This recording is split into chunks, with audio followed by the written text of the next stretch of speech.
मार्च महीने की शुरुआत मौसम के बिगड़े रुख से हुई। पहाड़ से लेकर मैदान तक आसमानी आफत देखने को मिल रही है। फरवरी में जैसा मौसम का रुख रहा, लग रहा था कि गर्मी जल्द दस्तक दे देगी और ठंड चली गई। हालांकि पहाड़ों पर मौसम ने ऐसा यू टर्न लिया और भारी बर्फबारी ने कपकपी फिर से बढ़ा दी। उत्तर भारत में मौसम सुहाना है, मगर पहाड़ों पर स्थिति खतरे वाली बनी हुई है।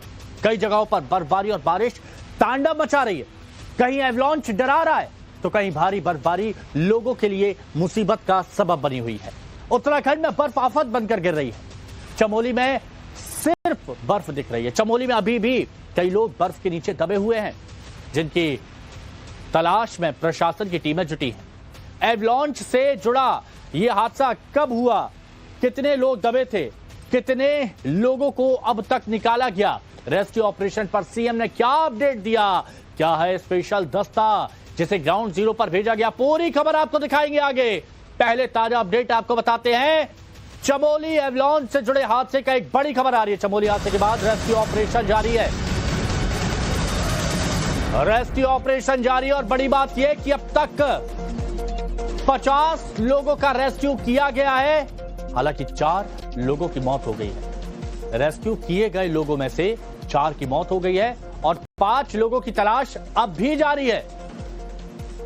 सीएम पुष्कर सिंह धामी ने हवाई सर्वे किया। पीएम मोदी ने सीएम से रेस्क्यू की जानकारी भी ली। और ये आपको बता दें कि माड़ा गांव के पास कुल 55 लोग दबे थे और इस रेस्क्यू ऑपरेशन में Indian army, ITBP, NDRF, SDRF के जवान जुटे हुए हैं।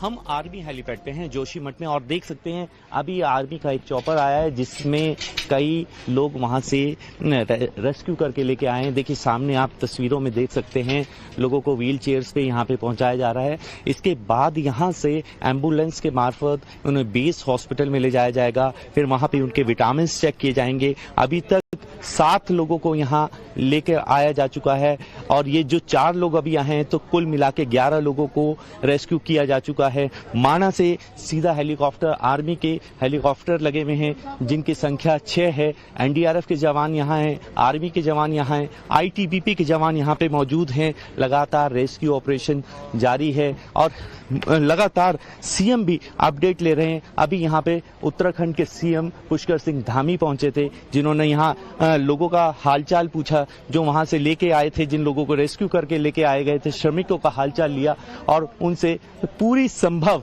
जो उन्हें चाहिए चीजें, उन सब चीजों को उपलब्ध कराने की भी बात कही गई है। लगातार पीएमओ ऑफिस से डीएम साहब को फोन किए जा रहे हैं, अपडेट लिया जा रहा है और आने वाले समय में अगर मौसम साफ होता है और मौसम साथ देता है तो ये रेस्क्यू ऑपरेशन कुछ ही घंटों में खत्म कर लिया जाएगा। चलिए अब आपको बताते हैं कि रेस्क्यू ऑपरेशन अभी कहां तक पहुंचा है और क्या क्या अपडेट है इस मामले में। तो यहां पर आप देखिए, एवलांच में कुल 55 श्रमिक फंसे थे, जिनमें से 50 को निकाल लिया गया है। अभी भी वहां पर 5 मजदूर दबे हुए हैं। पीएम मोदी ने सीएम धामी से इस पूरे मामले पर जानकारी भी ली है। पीएमओ ऑफिस लगातार अपडेट ले रहा है। सीएम पुष्कर सिंह धामी ने हवाई सर्वे भी किया और अधिकारियों को राहत बचाव कार्य को लेकर निर्देश भी दिए गए हैं। अभी वहीं पर वहां से होकर आया हूं और चुनौतीपूर्ण है क्योंकि बर्फबारी अत्यधिक हो गई है।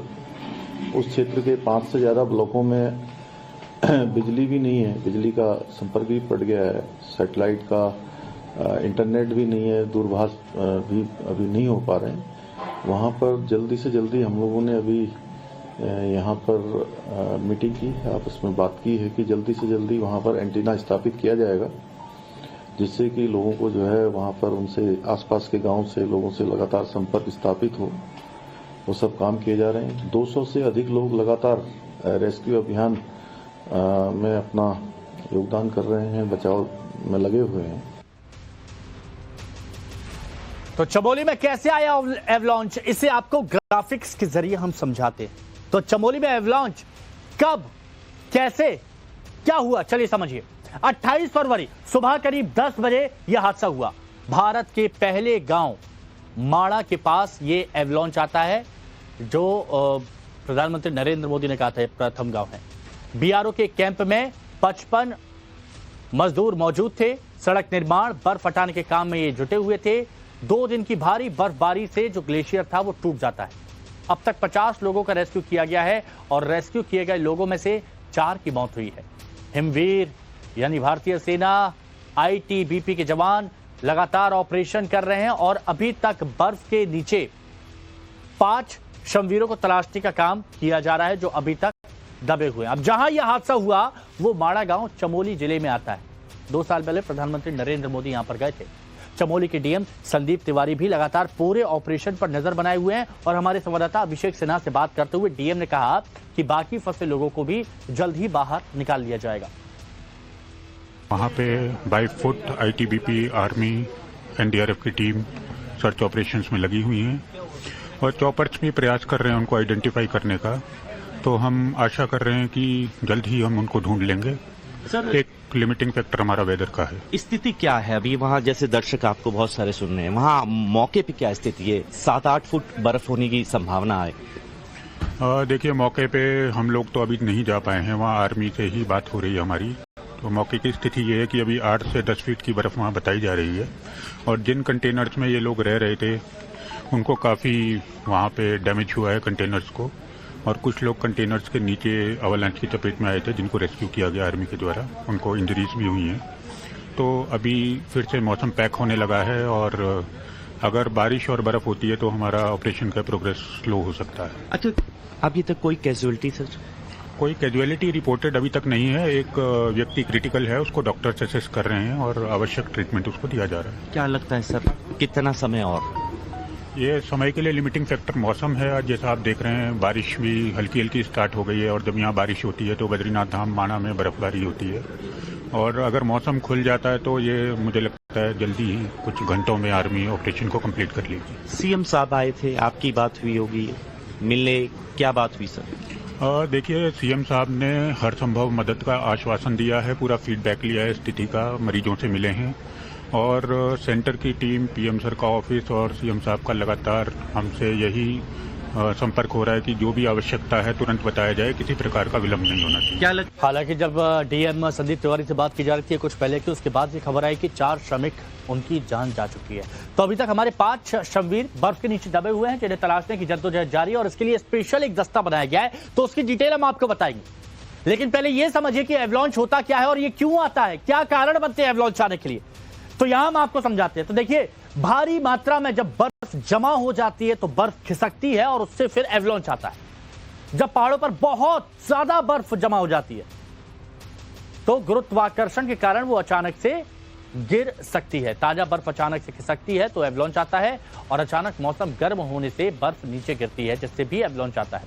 तापमान में बदलाव या सूर्य की तपिश या अचानक ठंड बढ़ने से बर्फ कमजोर होकर खिसक सकती है। अचानक मौसमी बदलाव से ये एवलांच जो है वो ट्रिगर होता है और उसके बाद जो तस्वीर देखी जाती है वो बेहद खतरनाक होती है। बाकी फंसे लोगों के लिए आईटीबीपी ने विशेष दस्ता वहां पर भेजा हुआ है जो बर्फ में फंसे लोगों को तलाश करेगा। आईटीबीपी के कमांडेंट विजय कुमार ने इस बारे में जानकारी भी दी है। मेरे साथ इस समय बात करने के लिए कमांडर विजय कुमार जी हैं। मैं आपसे वो जानना चाहूंगा, जोशीमठ में आप पूरा ऑपरेशन देख रहे हैं, क्या स्थिति है और इन लोगों की क्यों जरूरत पड़ी आपको? ये रेस्क्यू एक्सपर्ट हैं लोग सभी। करीब 10 बंदों को हमने ऑलरेडी भेज दिया है रेस्क्यू वालों को और बाकी रेडी हैं। और ये आप देख रहे हैं हेलीपैड पे जो हेली लगे हुए हैं 4-5, वो सब इन लोगों को कैरी कर रहे हैं वहाँ पे। कि अभी वहाँ भी ऑलरेडी बंदे लगे हुए हैं और रेस्क्यू ऑपरेशन जारी है। आई होप कि सब मिल जाएंगे। कितनी बर्फ है सर वहाँ पे? अप्रोक्स 10 फीट है। 10 फीट के आसपास जी। देखिए, विजय कुमार जी थे, सीधे रूप से बता रहे हैं, कमांडेंट हैं जोशीमठ में, ऑपरेशन को लीड कर रहे हैं यहाँ पे। इनसे हमारी बात हुई, सीधे से रूप से बताया 20 लोगों को यहाँ पे हेली के मार्फत रेस्क्यू किया जा चुका है और एक विशेष दस्ते को, औली में एक विशेष दस्ता है आईटीबीपी का, उन्हें बुलाया गया है। ये टीम आप देख सकते हैं, ये उसी विशेष दस्ते की टीम है जो वहां पे जाके अब सर्च ऑपरेशन करेगी। आइए इनसे भी जानते हैं, आप इससे पहले और भी सर्च ऑपरेशन किए हैं, क्या लगता है आपको इस स्थिति में? सर, इससे पहले भी हमने हाई हिमालयाज रेस्क्यू ऑपरेशन किया है जो कि 2019 में नंदा देवी ईस्ट पे हुआ था, जिसमें 9 विदेशी पर्वतारोही जो है कि अवलांच में दब गए थे।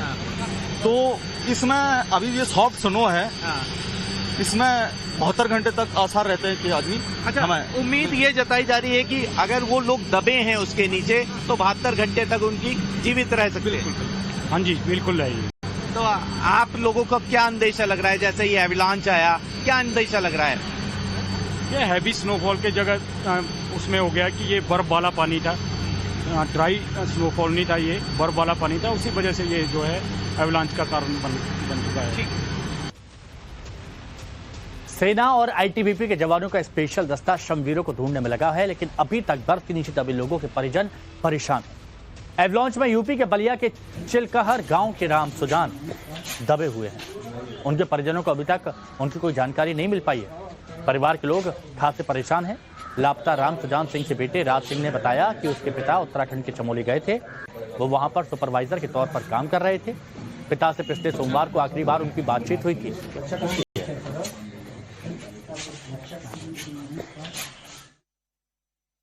हमारे बड़े भाई हैं जिनका नाम राम सुजान सिंह है।